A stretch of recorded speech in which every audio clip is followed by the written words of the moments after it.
ശാന്തി 11-12-24 പ്രഭാതമുരളി ബാബ്ദാദ മധുബൻ.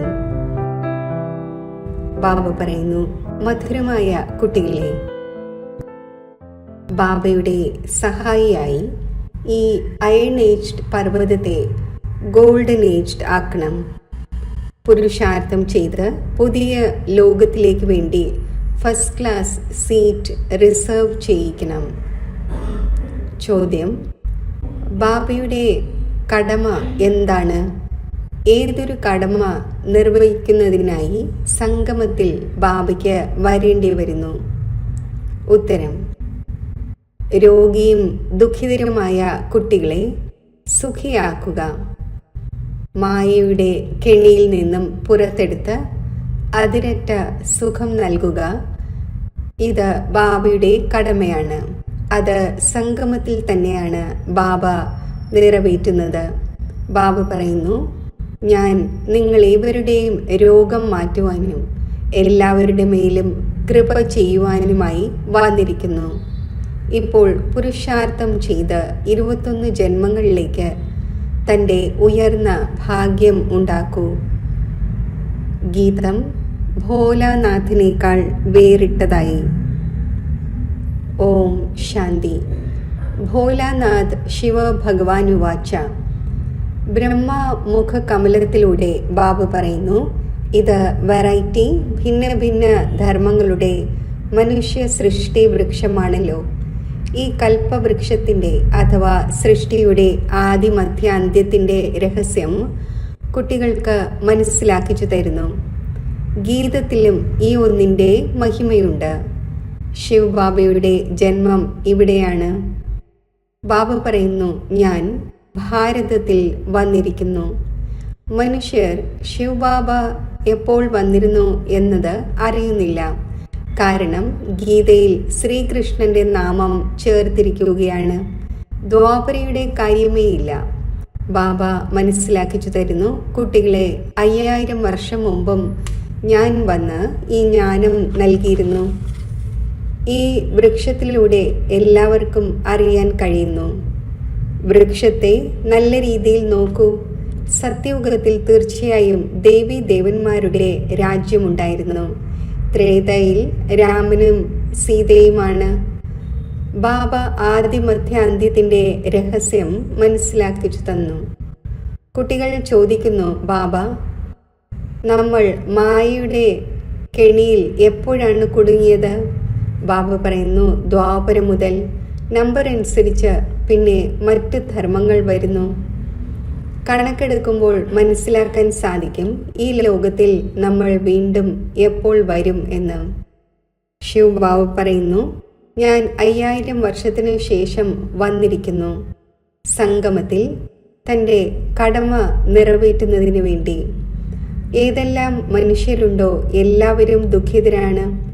അതിലും വിശേഷിച്ച് ഭാരതവാസികൾ. ഡ്രാമ അനുസരിച്ച് ഭാരതത്തെ തന്നെയാണ് ഞാൻ സുഖിയാക്കുന്നത്. പിതാവിൻ്റെ കടമയാണ് കുട്ടികൾ രോഗബാധിതമാവുകയാണെങ്കിൽ അവർക്ക് ഔഷധം നൽകുക എന്നത്. ഇത് വളരെ വലിയ രോഗമാണ്. എല്ലാ രോഗങ്ങളുടെയും അടിസ്ഥാനം ഈ 5 വികാരമാണ്. കുട്ടികൾ ചോദിക്കുന്നു, ഇത് എപ്പോൾ മുതൽ ആരംഭിച്ചു? ദ്വാപരം മുതൽ. രാവണന്റെ കാര്യം മനസ്സിലാക്കിച്ചു കൊടുക്കണം. രാവണനെ ആരും കാണുന്നില്ല, ബുദ്ധി കൊണ്ട് മനസ്സിലാക്കുന്നു. ബാബയെയും ബുദ്ധിയിലൂടെയാണ് അറിയുന്നത്. ആത്മാവ് മനസ്സും ബുദ്ധിയും സഹിതമാണ്. ആത്മാവിനറിയാം, നമ്മുടെ പിതാവ് പരമാത്മാവാണ്. ആത്മാവ് സുഖ ദുഃഖത്തിൽ വരുന്നു, പ്രഭാവവും പതിയുന്നു. എപ്പോഴാണോ ശരീരമുള്ളത് അപ്പോൾ ആത്മാവിന് ദുഃഖമുണ്ടാകുന്നു. പരമാത്മാവായ എന്നെ ദുഃഖിപ്പിക്കരുത് എന്ന് പറയാറില്ല. ബാബയും മനസ്സിലാക്കിക്കുന്നു, എനിക്കും പാർട്ടുണ്ട്. കൽപ്പകൽപ്പങ്ങളിൽ സംഗമത്തിൽ വന്ന് ഞാൻ പാർട്ട് അഭിനയിക്കുന്നു. ഏത് കുട്ടികളെയാണോ ഞാൻ സുഖത്തിലേക്ക് അയച്ചിരുന്നത് അവർ ദുഃഖിതരായിരിക്കുന്നു. അതിനാൽ വീണ്ടും ഡ്രാമ അനുസരിച്ച് എനിക്ക് വരേണ്ടി വരുന്നു. പിന്നെ മത്സ്യ കൂർമ്മ അവതാരങ്ങൾ, ഈ കാര്യങ്ങളെയില്ല. പരശുരാമൻ കോടാലി കൊണ്ട് ക്ഷത്രിയരെ വധിച്ചു എന്ന് പറയുന്നുണ്ട്. ഇതെല്ലാം കെട്ടുകഥകളാണ്. ഇപ്പോൾ ബാബ മനസ്സിലാക്കിച്ചു തരുന്നു, എന്നെ ഓർമ്മിക്കൂ. ഇതാണ് ജഗദംബയും ജഗത് പിതാവും. മദർ കൺട്രിയും ഫാദർ കൺട്രി എന്നും പറയാറുണ്ടല്ലോ. ഭാരതവാസികൾ ഓർമ്മിക്കുകയും ചെയ്യുന്നു, നീ മാതാവും പിതാവുമാണ്. നിന്റെ കൃപയിലൂടെ അതിരറ്റ സുഖം തീർച്ചയായും ലഭിച്ചുകൊണ്ടിരിക്കുന്നു. പിന്നെ ആര് എത്ര പുരുഷാർത്ഥം ചെയ്യുമോ അതുപോലെ. സിനിമയ്ക്ക് പോകുമ്പോൾ ഫസ്റ്റ് ക്ലാസിൻ്റെ റിസർവേഷൻ ചെയ്യിക്കാറുണ്ടല്ലോ. ബാബയും പറയുന്നു, ഒന്നുകിൽ സൂര്യവംശി അല്ലെങ്കിൽ ചന്ദ്രവംശിയിൽ സീറ്റ് റിസർവ് ചെയ്യിക്കൂ. എത്രത്തോളം ആര് പുരുഷാർത്ഥം ചെയ്യുമോ അത്രയും പദവി നേടാൻ സാധിക്കും. എല്ലാ രോഗങ്ങളും ഇല്ലാതാക്കുവാൻ ബാബ വന്നിരിക്കുന്നു. രാവണൻ എല്ലാവർക്കും വളരെയധികം ദുഃഖം നൽകി.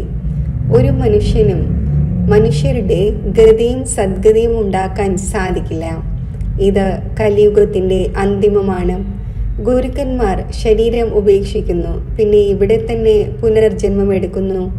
അപ്പോൾ പിന്നെ അവർ മറ്റുള്ളവരുടെ എന്ത് സദ്ഗതി ചെയ്യുവാനാണ്? ഇത്ര അനേകം ഗുരുക്കന്മാർ എല്ലാവരും ഒത്തുചേർന്ന് പതിത സൃഷ്ടിയെ പാവനമാക്കുമോ? ഗോവർദ്ധന പർവ്വതം എന്ന് പറയുന്നുണ്ടല്ലോ.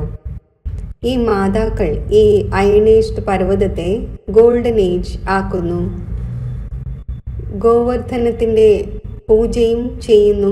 അത് തത്വപൂജയാണ്. സന്യാസിമാരും ബ്രഹ്മത്തെ അഥവാ തത്വത്തെ ഓർമ്മിക്കുന്നു. അതുതന്നെയാണ് പരമാത്മാവ്, ബ്രഹ്മം ഭഗവാനാണ് എന്ന് മനസ്സിലാക്കുന്നു. ബാബ പറയുന്നു, ഇത് ഭ്രമമാണ്. ബ്രഹ്മാണ്ടത്തിൽ ആത്മാക്കൾ അണ്ഡസമാനം ഇരിക്കുന്നു. നിരാകാരി വൃക്ഷവും കാണിച്ചിരിക്കുകയാണ്. ഓരോരുത്തർക്കും അവരവരുടെ സെക്ഷനുണ്ട്. ഈ വൃക്ഷത്തിൻ്റെ ഫൗണ്ടേഷനാണ് ഭാരതത്തിലെ സൂര്യവംശി ചന്ദ്രവംശി കുലം. പിന്നെ വർധന ഉണ്ടാകുന്നു. മുഖ്യമായത് 4 ധർമ്മങ്ങളാണ്. അപ്പോൾ കണക്കെടുക്കേണ്ടതാണല്ലോ, ഏതെല്ലാം ധർമ്മങ്ങൾ എപ്പോൾ വരുന്നു. ഏതുപോലെ ഗുരുനാനാക്ക് 500 വർഷം മുമ്പ് വന്നു. സിഖുകാർ 84 ജന്മങ്ങളുടെ പാർട്ട് അഭിനയിക്കുന്നു എന്നല്ല. ബാബ പറയുന്നു, 84 ജന്മം കേവലം നിങ്ങൾ ഓൾറൗണ്ട് ബ്രാഹ്മണരുടേതാണ്. ബാബ മനസ്സിലാക്കിച്ചു തന്നു, നിങ്ങൾക്ക് തന്നെയാണ് ഓൾറൗണ്ട് പാർട്ടുള്ളത്. ബ്രാഹ്മണൻ, ദേവത, ക്ഷത്രിയൻ, വൈശ്യൻ, ശൂദ്രൻ നിങ്ങളാകുന്നു. ആരാണോ ആദ്യം ദേവി ദേവതയാകുന്നത് അവർ തന്നെയാണ് മുഴുവൻ ചക്രവും കറങ്ങുന്നത്. ബാബ പറയുന്നു, നിങ്ങൾ വേദശാസ്ത്രങ്ങൾ വളരെയധികം കേട്ടു. ഇപ്പോൾ ഇത് കേൾക്കൂ, ജഡ്ജ് ചെയ്യൂ. ശാസ്ത്രം റൈറ്റാണോ, അതോ ഗുരുക്കന്മാർ റൈറ്റാണോ, അതോ എന്താണോ ബാബ കേൾപ്പിക്കുന്നത് അത് റൈറ്റാണോ? ബാബയെ പറയുന്നത് തന്നെ ട്രൂത്ത് എന്നാണ്. ഞാൻ സത്യം പറഞ്ഞു തരുന്നു, അതിലൂടെ സത്യയുഗം ഉണ്ടാകുന്നു. ദ്വാപരം മുതൽ നിങ്ങൾ അസത്യം കേട്ടുവന്നു, അപ്പോൾ അതിലൂടെ നരകം ഉണ്ടായി. ബാബ പറയുന്നു, ഞാൻ നിങ്ങളുടെ അടിമയാകുന്നു. ഭക്തിമാർഗത്തിൽ ഞാൻ അടിമയാണ്, ഞാൻ നിന്റെ അടിമയാണ് എന്ന് നിങ്ങൾ പാടി വന്നു. ഇപ്പോൾ ഞാൻ കുട്ടികളായി നിങ്ങളുടെ സേവനത്തിനായി വന്നിരിക്കുന്നു. ബാബയെക്കുറിച്ച് നിരാകാരി, നിരഹങ്കാരി എന്ന് പാടപ്പെടുന്നു. ബാബ പറയുന്നു, എൻ്റെ കടമയാണ് കുട്ടികളായി നിങ്ങളെ സദാ സുഖിയാക്കുക എന്നത്. ആഗമ നിഗമങ്ങളുടെ, അതായത് വേദശാസ്ത്രങ്ങളുടെ വ്യത്യാസം വെളിവാക്കി എന്ന് ഗീതയിലുമുണ്ട്. പിന്നെ ഡമരുവും മറ്റും മുഴക്കുന്നതിൻ്റെ കാര്യമൊന്നുമില്ല. ഇതാകട്ടെ ആദിമധ്യ അന്ത്യത്തിൻ്റെ മുഴുവൻ സമാചാരവും കേൾപ്പിക്കുകയാണ്. ബാബു പറയുന്നു, നിങ്ങളെല്ലാ കുട്ടികളും ആക്ടേഴ്സാണ്. ഞാൻ ഈ സമയത്ത് ചെയ്യുന്നവനും ചെയ്യിപ്പിക്കുന്നവനുമാണ്. ഞാൻ ഇദ്ദേഹത്തിലൂടെ അഥവാ ബ്രഹ്മാവിലൂടെ സ്ഥാപന ചെയ്യിക്കുന്നു. പിന്നെ ഗീതയിൽ എന്തെല്ലാം എഴുതിയിരിക്കുന്നുവോ അതൊന്നുമില്ല. ഇപ്പോൾ പ്രാക്ടിക്കൽ കാര്യമാണല്ലോ. കുട്ടികളെ ഈ സഹജ ജ്ഞാനവും സഹജ യോഗവും പഠിപ്പിക്കുന്നു. യോഗം ചെയ്യിക്കുന്നു. യോഗം ചെയ്യിക്കുന്നവൻ സഞ്ചി നിറയ്ക്കുന്നവൻ രോഗം മാറ്റുന്നവൻ എന്ന് പറഞ്ഞിട്ടുണ്ടല്ലോ. ഗീതയുടെയും പൂർണ്ണ അർത്ഥം മനസ്സിലാക്കിച്ചു തരുന്നു. യോഗം പഠിപ്പിക്കുന്നു, പഠിപ്പിക്കുകയും ചെയ്യുന്നു. കുട്ടികൾ യോഗം പഠിച്ച ശേഷം മറ്റുള്ളവരെ പഠിപ്പിക്കുന്നുവല്ലോ. യോഗത്തിലൂടെ നമ്മുടെ ജ്യോതി തെളിയിക്കുന്നവനെ എന്ന് പറയുന്നു. ഇങ്ങനെയുള്ള ഗീതവും ആരെങ്കിലും വീട്ടിലിരുന്ന് കേൾക്കുകയാണെങ്കിൽ മുഴുവൻ ജ്ഞാനവും ബുദ്ധിയിൽ ചക്രം കറങ്ങും. ബാബയുടെ ഓർമ്മയിലൂടെ സമ്പത്തിൻ്റെയും ലഹരി കയറും. കേവലം പരമാത്മാവെന്നും ഭഗവാൻ എന്നും പറയുന്നതിലൂടെ വായ് മധുരിതമാകുന്നില്ല. ബാബ എന്നാൽ തന്നെ സമ്പത്ത് എന്നാണ്. ഇപ്പോൾ കുട്ടികളായി നിങ്ങൾ ബാബയിൽ നിന്നും ആദ്യ മധ്യ അന്ത്യത്തിൻ്റെ ജ്ഞാനം കേട്ട ശേഷം മറ്റുള്ളവരെ കേൾപ്പിക്കുന്നു. ഇതിനെ തന്നെയാണ് ശംഖധ്വനി എന്ന് പറയുന്നത്. നിങ്ങളുടെ കയ്യിൽ ഏതെങ്കിലും പുസ്തകമൊന്നുമില്ല. കുട്ടികൾക്ക് കേവലം ധാരണ ചെയ്യേണ്ടതുണ്ട്. നിങ്ങൾ സത്യമായ ആത്മീയ ബ്രാഹ്മണനാണ്. ആത്മീയ ബാബയുടെ കുട്ടികളാണ്.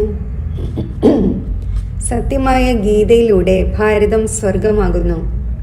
അവരാണെങ്കിൽ കേവലം കഥകളിരുന്ന് ഉണ്ടാക്കിയിരിക്കുന്നു. നിങ്ങളെല്ലാം പാർവതിമാരാണ്. നിങ്ങളെ ഈ അമര കഥ കേൾപ്പിച്ചുകൊണ്ടിരിക്കുന്നു. നിങ്ങളെല്ലാം ദ്രൗപദിമാരാണ്. അവിടെ ആരും നഗ്നമാകുന്നില്ല. അപ്പോൾ കുട്ടികൾ എങ്ങനെ ജനിക്കുന്നുണ്ടാകും എന്ന് പറയുന്നു. നിർവികാരി ലോകം തന്നെയാണ്. അപ്പോൾ വികാരത്തിൻ്റെ കാര്യം എങ്ങനെയാണ് ഉണ്ടാവുക? യോഗബലത്തിലൂടെ കുട്ടികൾ എങ്ങനെ ജനിക്കുന്നുണ്ടാകും എന്ന് നിങ്ങൾക്ക് മനസ്സിലാക്കാൻ സാധിക്കില്ല. നിങ്ങൾ ആർഗ്യൂ ചെയ്യും. എന്നാൽ ഇത് ശാസ്ത്രങ്ങളിലെ കാര്യമാണല്ലോ. അത് സമ്പൂർണ്ണ നിർവികാരി ലോകം തന്നെയാണ്. ഇതാണ് വികാരി ലോകം. ഡ്രാമയനുസരിച്ച് മായ വീണ്ടും നിങ്ങളെ ദുഃഖിതരാക്കും എന്ന് ഞാൻ അറിയുന്നുണ്ട്. ഞാൻ കൽപ്പകൽപ്പങ്ങളിൽ തൻ്റെ കടമ പാലിക്കുവാൻ വരുന്നു. കഴിഞ്ഞ കൽപ്പത്തിലുള്ള സിഖിലത ആയവർ തന്നെയാണ് വന്ന് തൻ്റെ സമ്പത്ത് നേടുന്നത് എന്ന് അറിയുന്നുണ്ട്. ലക്ഷണങ്ങളും കാണിക്കുന്നു. ഇത് അതേ മഹാഭാരത യുദ്ധമാണ്. നിങ്ങൾക്ക് വീണ്ടും ദേവി ദേവത അഥവാ സ്വർഗത്തിൻ്റെ അധികാരിയാകുന്നതിനുള്ള പുരുഷാർത്ഥം ചെയ്യേണ്ടതുണ്ട്. ഇതിൽ സ്ഥൂലമായ യുദ്ധത്തിൻ്റെ ഒരു കാര്യവുമില്ല. അസുരന്മാരുടെയും ദേവതമാരുടെയും യുദ്ധമേ ഉണ്ടായിട്ടില്ല. അവിടെയാണെങ്കിൽ യുദ്ധം ചെയ്യുവാനായി മായയില്ല. പകുതി കൽപ്പം യുദ്ധവുമില്ല, ഏതെങ്കിലും രോഗവുമില്ല, ദുഃഖ അശാന്തിയുമില്ല. അവിടെയാണെങ്കിൽ സദാ സുഖമാണ്. വസന്തം തന്നെ വസന്തമായിരിക്കും. ഹോസ്പിറ്റൽ ഉണ്ടായിരിക്കില്ല. പിന്നെ സ്കൂളിൽ പഠിക്കുക തന്നെ വേണം. ഇപ്പോൾ നിങ്ങൾ ഓരോരുത്തരും ഇവിടെ നിന്നും സമ്പത്ത് എടുത്തുകൊണ്ട് പോകുന്നു. മനുഷ്യർ പഠനത്തിലൂടെ സ്വന്തം കാലിൽ നിൽക്കുന്നു. ഇതിനെക്കുറിച്ച് കഥയുമുണ്ട്.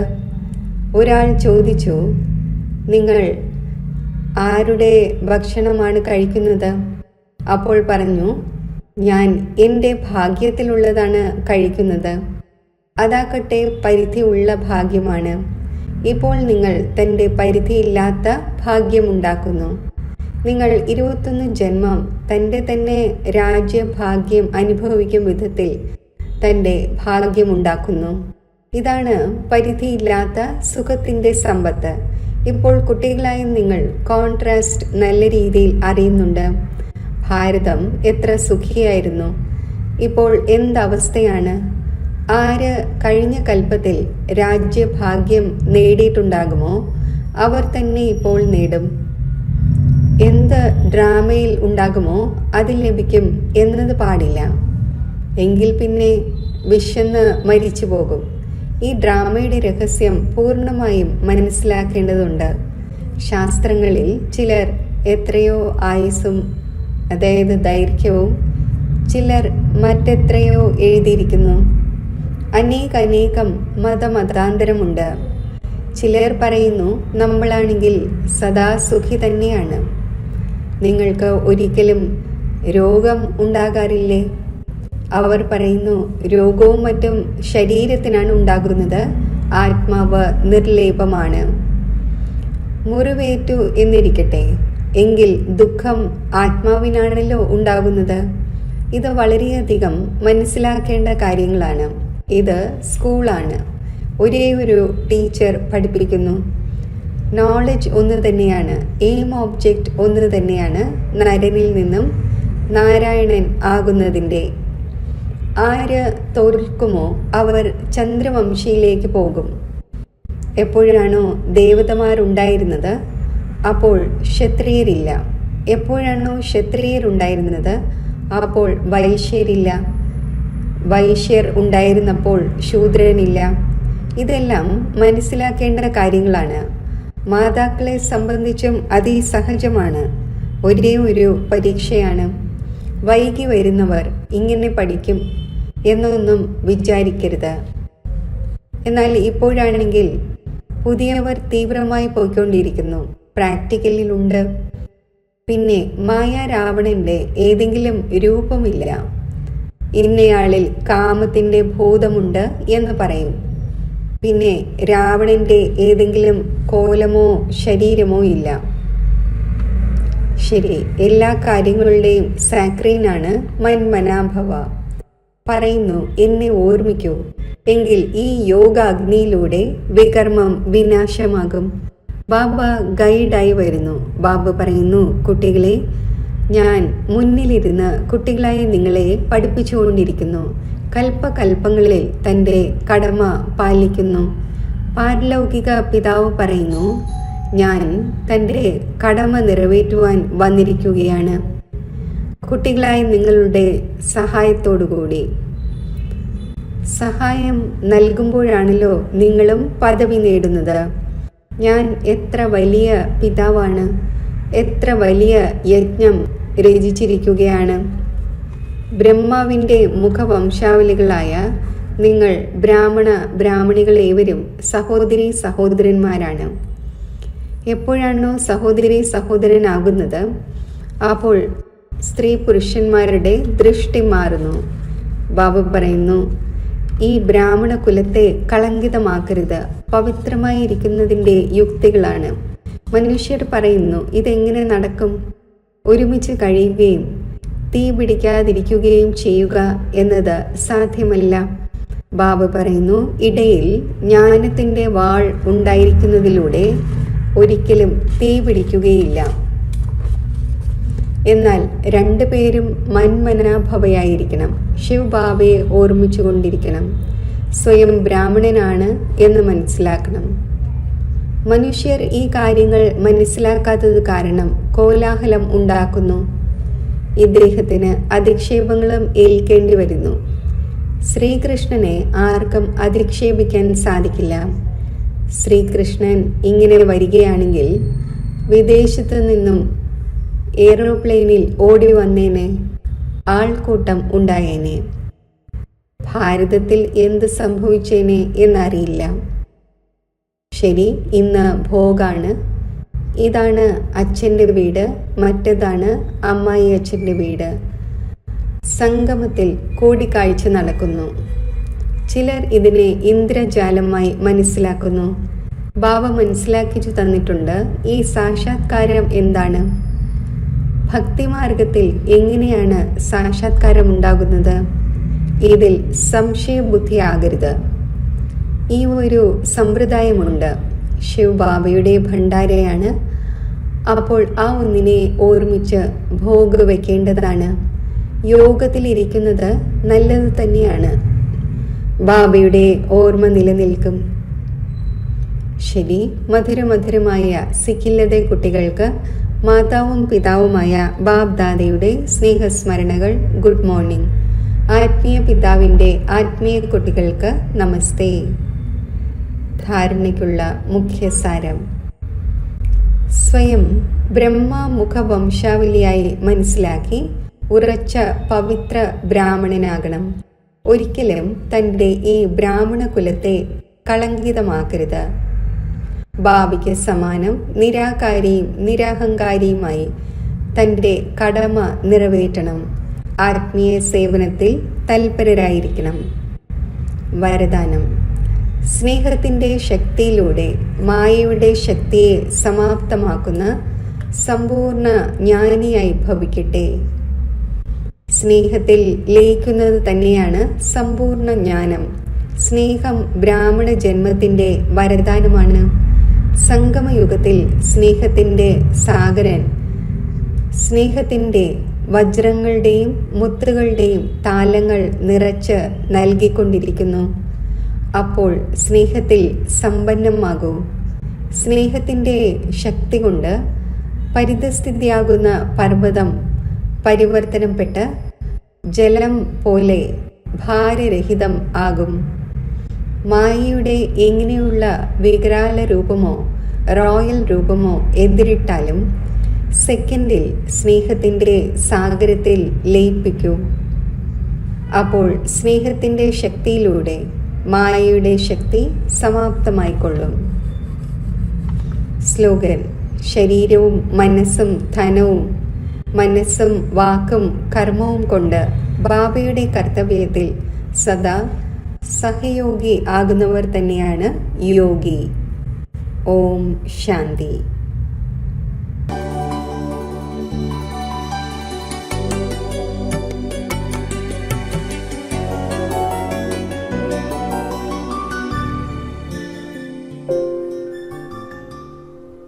ഒരു സെക്കൻഡിൽ ഞാൻ വിദേഹിയായി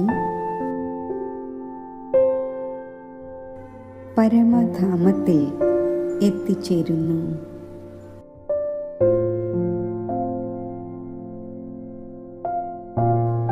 പവിത്രതയുടെ സാഗരമായ ശിവപരമാത്മാവിൽ ഞാൻ എൻ്റെ ബുദ്ധിയെ ഏകാഗ്രമാക്കുന്നു.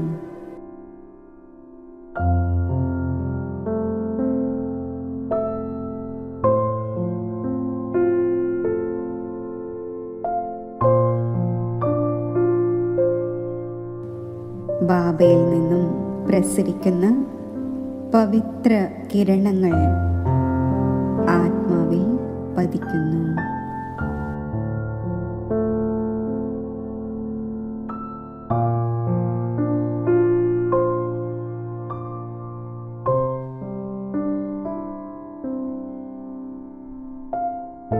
എന്നിൽ പവിത്രതയുടെ ശക്തി നിറയുന്നു.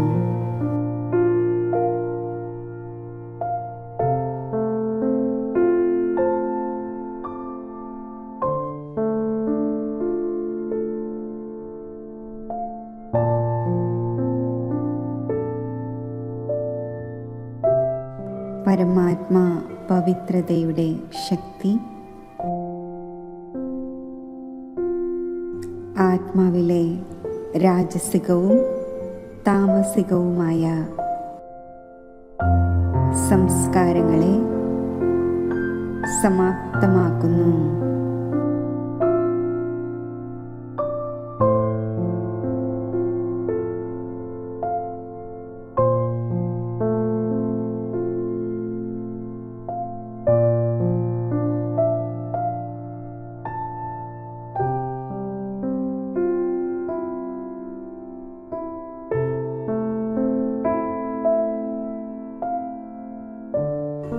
ഞാൻ എൻ്റെ അനാദി സദോഗുണി അവസ്ഥയിൽ സ്ഥിതി ചെയ്യുന്നു.